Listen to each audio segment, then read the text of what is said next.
Hi, I'm Jason Hicks with Westchester Lawn and Garden. Today we're going to show you how to change your string trimmer line on our most popular weed eater, the FS45.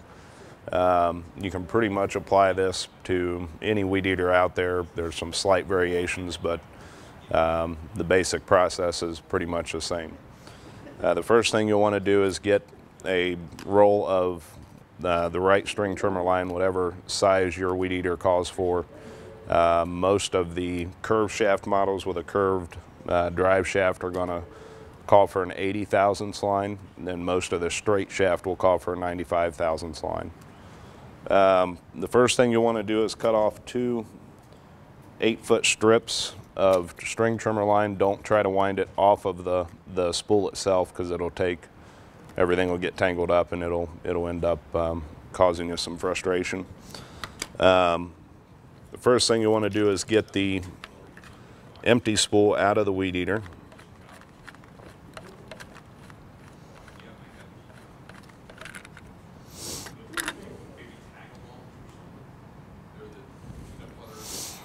And then on the spool itself, inside the spool, there'll be some directional arrows that'll point towards which way you need to wind the string. And then you'll always want to wind the bottom spool first. Most of everything we sell is a two-line spool, so it'll have a top and a bottom separation. You always want to wind the bottom one first so that one doesn't get in the way when you're trying to wind the top one. So you'll put this, there'll be a little slot inside the spool. You'll slide the string in that, and then you'll actually pull it against the slot so that it comes tight, and then you don't have and then it won't come loose. A lot of people wind them backwards and then they won't feed right. So basically put it in the slot and then pull it back against itself so that it's tight, and then you'll wind that in the direction of the arrow, and you want it somewhat snug but not really tight. If you get them really tight, string trimmer when it gets hot, or string trimmer line when it gets hot, will actually fuse to itself. It'll get hot and stick to itself. It's actually an oil-based material, and some of those oils will come out and make it stick to itself, and that's another reason that they commonly won't feed out properly. Once you get that bottom side wound up, there's some notches in the spool itself that you can actually stick this line in, and that'll kind of hold it in place for you while you wind the other half of it. So you're going to follow the same process for the top part of the spool. You'll just stick this piece of string, another 8-foot section of string. There's going to be a small hole down in the spool that you'll stick that into. And then instead of winding it with that hole, you're going to pull it back over top of itself and wind it back again the same way you wind the bottom side. Again, make sure you keep it somewhat loose so that it doesn't bind up. And then once you get to the end, there's another slot that you can pop that into. So now you should have both sides wound, both strings sticking out the top, or it's actually the bottom of the spool. The spool will go into the head this way. The easiest way to put them in is to make sure that the head itself is positioned so that it's down and everything's going to fall into it. You'll take one side of the string. Really doesn't matter which side, they're not directional.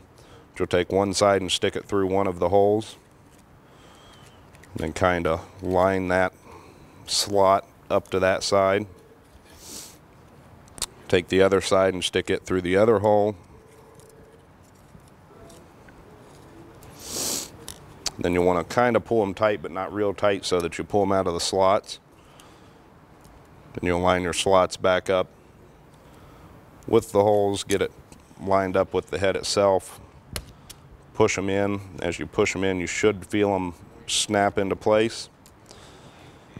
The nut in the bump end of the head is actually a free-floating nut.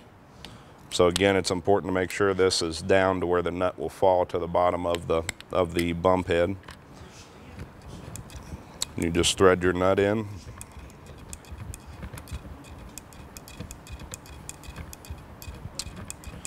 Make sure you thread it all the way till it's tight. They're pretty long-winded nuts.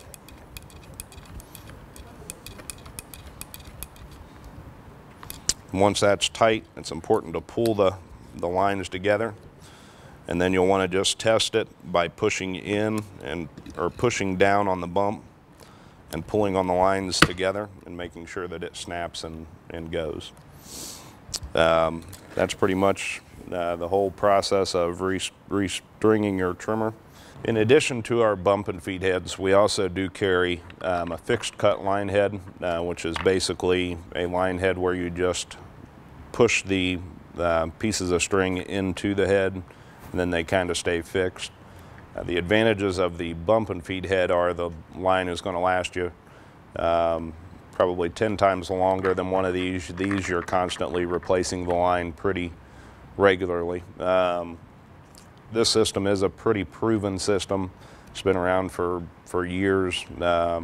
Pretty much the choice of all landscape contractors. It kind of seems intimidating at first to wind the string on that, but once you do it 2 or 3 times, you pretty much have it down. If you have any questions, you can give us a shout, or you can watch this video again on the website.